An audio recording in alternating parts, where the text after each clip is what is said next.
वटपौर्णिमा 2026 अखंड सौभाग्याचे पवित्र व्रत. यंदाच्या वटपौर्णिमेला या 5 रंगाच्या साड्या ठरतील शुभ. 29 जून वटपौर्णिमा. यंदा वटपौर्णिमेला हे आहेत भाड्यांचे 5 शुभ रंग. या रंगाची साडी आणि बांगड्या चुकूनही घालू नका. आपल्या हिंदू धर्मात सुवासिनींसाठी अत्यंत पवित्र आणि महत्त्वाचा सण म्हणजेच वटपौर्णिमा. आपल्या पतीला दीर्घायुष्य लाभू दे, जन्मोजन्मी हाच पती मिळू दे आणि संसार सुखाचा होऊ दे, यासाठी प्रत्येक विवाहित महिला अतिशय श्रद्धेने व्रत करते. 2026 मध्ये अधिक ज्येष्ठ महिना आल्यामुळे वटपौर्णिमेच्या तारखेबद्दल खूप मोठा संभ्रम निर्माण झाला आहे. यंदा वटपौर्णिमा कधी आहे, पूजेचा शुभ मुहूर्त कोणता, पूजेची योग्य पद्धत आणि साहित्य काय आहे, तसेच पूजा करताना कोणत्या चुका टाळायच्या आहेत, याबाबत माहिती देण्यात आली आहे. वटपौर्णिमा 2026 तारीख. पंचांगानुसार ज्येष्ठ पौर्णिमा तिथी 29 जून 2026 सोमवार रोजी येत आहे. त्यामुळे वटपौर्णिमेचा सण 29 जून रोजी साजरा केला जाईल. शुभ मुहूर्त सकाळी 8:55 पासून ते दुपारी 12:30 पर्यंत. या कालावधीत केलेली पूजा अत्यंत शुभ मानली जाते. राहू काल सकाळी 9:30 वाजेपर्यंत असल्याने तो काळ टाळून पूजा करावी. पूजेसाठी लागणारे साहित्य: हळद, कुंकू, अक्षता, गुलाल, चंदन, वडाला बांधण्यासाठी पांढरा सुती धागा, विड्याची पाने, सुपारी. नैवेद्यासाठी पुरणपोळी किंवा सुकामेवा, 5 प्रकारची फळे, आंबा, ओले हरभरे, भिजवलेले चणे, बांबूचा लहान पंखा, मातीचा किंवा तांब्याचा कलश, दिवा, अगरबत्ती, कापूर.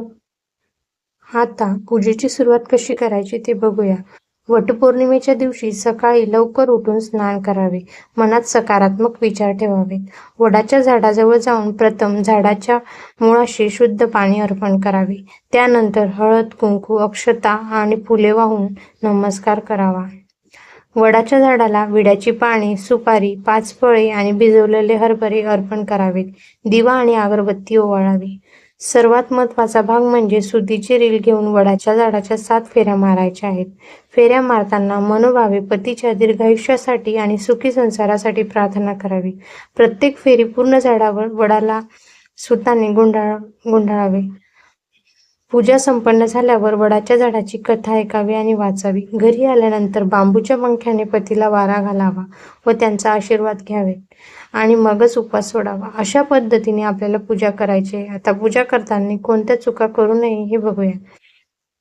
अनेक महिला सोयीसाठी वडाची फांदी तोडून घरी आणतात आणि पूजा करतात.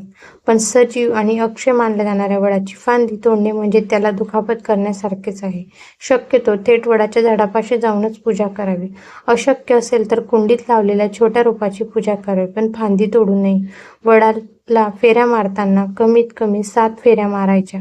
घाई गडबडीत फेऱ्यांची संख्या चुकवू नका. या पवित्र दिवशी किंवा पतीसोबत कोणतेही वादविवाद, भांडण करू नका. मनात कोणाबद्दलही आकस किंवा राग न ठेवता प्रसन्न चित्ताने पूजा करावी. पूजेनंतर सुवासिनींना वाण म्हणून काहीतरी दिले जाते. हे वाण देताना मनात कोणताही अहंकार नसावा. अशा पद्धतीने आपल्याला संपूर्ण वडाची पूजा करायची आहे. मी व्हिडिओच्या सुरुवातीला तुम्हाला सांगितलं होतं की मी सुवासिनींसाठी शृंगाराचे खास आणि अत्यंत महत्त्वाची माहिती मी देणार आहे. वटपौर्णिमेला 16 शृंगार करण्याचे खूप मोठे फायदे आहेत. त्यामुळे सौभाग्य प्राप्त होते. मंगळसूत्र स्वच्छ करून गळ्यात घालावे आणि पायात चांदीची जोडवी नक्की असावी. जोडवी हे सुवासिनींचे मुख्य लक्षण मानले जाते. वटपौर्णिमेला हातामध्ये हिरव्या रंगाच्या काचेच्या बांगड्या अत्यंत शुभ मानल्या जातात. त्यासोबत तुम्ही सोन्याच्या पाटल्या किंवा तोडे घालू शकता, पण बेस हिरव्या रंगाच्या बांगड्यांचाच असावा. आजकाल अनेक जण फॅशनमुळे टिकल्या लावत नाहीत, पण पूजेच्या वेळी कपाळावर सुबक आडवे किंवा उभे कुंकू लावावे. सौभाग्याचे प्रतीक हे वटपौर्णिमेला केसांचा सुंदर अंबाडा बांधून मोगऱ्याचा किंवा चाफ्याच्या फुलाचा गजरा घालावा. पूजेच्या दिवशी कोणत्या रंगाच्या वस्तू घालणे आपण टाळावे. जसे की काळी टिकली, काळा दोरा हातात किंवा पायात बांधणे या दिवशी टाळावे. अशा पद्धतीने आपल्याला ही सर्व माहिती दिली आहे. आता आपण साड्यांसंदर्भात संपूर्ण माहिती जाणून घेणार आहोत. वटपौर्णिमेला आपण प्रत्येकजण खूप उत्साहाने नवीन साडी खरेदी करतो किंवा कपाटातील आपली आवडती साडी काढतो. 5 विशेष रंग सांगण्यात आलेले आहेत, जे वटपौर्णिमेला नेसणे अत्यंत शुभ मानले जाते. त्यासोबत असेही काही रंग आहेत ज्यांना आपल्या सणावारांमध्ये वज्र मानले गेले आहे. सर्वात पहिला शुभ रंग म्हणजे हिरवा रंग. हिरवा रंग हा निसर्गाचा, समृद्धीचा आणि अखंड सौभाग्याचा रंग मानला जातो. श्रावण आणि सणासुदीला हिरव्या रंगाला प्राधान्य दिले जाते. वटपौर्णिमेला वडाच्या झाडाची पूजा करताना जर तुम्ही डार्क ग्रीन, पोपटी, ब्राउन्स, ग्रीन अशी साडी नेसली तर अतिशय शुभ मानले जाते. हा रंग सगळ्या डोळ्यांना सुखावतो आणि सकारात्मक ऊर्जा देतो. पुढचा रंग म्हणजे लाल. लाल रंग हा हिंदू धर्मात देवीचे किंवा विवाहितेचे प्रतीक मानले जाते. लाल साडी नेसल्याने चेहऱ्यावर एक वेगळेच तेज येते. वटपौर्णिमेच्या दिवशी लाल साडी, नऊवारी किंवा पैठणी नेसणे अत्यंत उत्तम मानले जाते. तिसरा रंग म्हणजे पिवळा रंग. पिवळा रंग हा शुभ्रता, ज्ञान आणि मांगल्याचे प्रतीक आहे. देवकार्यात आपण नेहमी हळदीचा वापर करतो, त्यामुळे पिवळा रंग पूजेसाठी अत्यंत पवित्र मानला जातो. पिवळ्या रंगाची आंबा किंवा मस्टर्ड रंगाची साडी नेसणे खूप शुभ आणि प्रसन्न वाटते.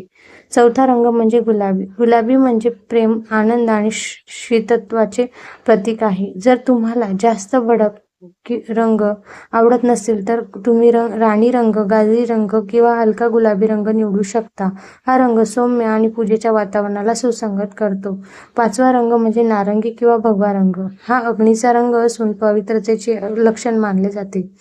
हा रंग ऊर्जेचा स्रोत मानला जातो. वटपौर्णिमेच्या दिवशी नारंगी रंगाची साडी नेसल्याने पूजेचा एक वेगळाच उत्साह आणि सात्विकता निर्माण होते. जितके शुभ रंग महत्त्वाचे आहेत, तितकेच काही रंग पूजेच्या वेळी वज्र मानले गेले आहेत. यात पहिला आहे काळा रंग. काळा रंग हा नकारात्मकता आणि दुःखाचे प्रतीक मानला जातो. वटपौर्णिमेला अखंड सौभाग्याचा उत्सव आहे, त्यामुळे या दिवशी काळी साडी, काळी बॉर्डर असलेली साडी किंवा काळी टिकली वापरणे पूर्णपणे टाळावे. दुसरा रंग आहे पांढरा. पांढरा रंग हा शांततेचे प्रतीक असला तरी तो सुवासिनींच्या पूजेसाठीच्या वेळी प्लेन रंग नेसू नये. जर साडी पांढरी असेल तर त्यात लाल जरीचे काठ असतील तर चालेल, पण पूर्ण प्लेन साडी नेसणे टाळावे. तिसरा रंग म्हणजे गडद निळा आणि जांभळा रंग. अनेक पंचांग आणि शास्त्रानुसार पूजेच्या वेळी निळा म्हणजेच गडद निळा रंग सुवासिनींना शुभ मानले जाते.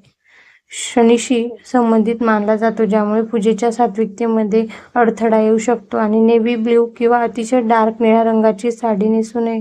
पूर्णपणे सुकलेली विटकरी किंवा करडा रंग, कारण मातीसारखा निर्जीव वाटणारा करडा रंग किंवा एकदम विटकरी रंग उत्साह कमी करतो. सणाच्या दिवशी आपण उजळे आणि कपडे परिधान करावेत, ज्यामुळे मनाला आणि वातावरणाला प्रसन्नता येते. अशा पद्धतीने आपल्याला हे सर्व जे रंग आहेत तर ते आपल्याला परिधान करायचे आहेत. काही आपल्याला परिधान नाही करायचे. बांगड्या घालत असताना हिरव्या व लाल रंगाच्या शक्यतो बांगड्या घाला. इतर कोणत्याही रंगाच्या बांगड्या घालू नका. आता ही माहिती जर तुम्हाला आवडली असेल तर व्हिडिओला लाईक, शेअर आणि सबस्क्राईब करा. श्री स्वामी समर्थ.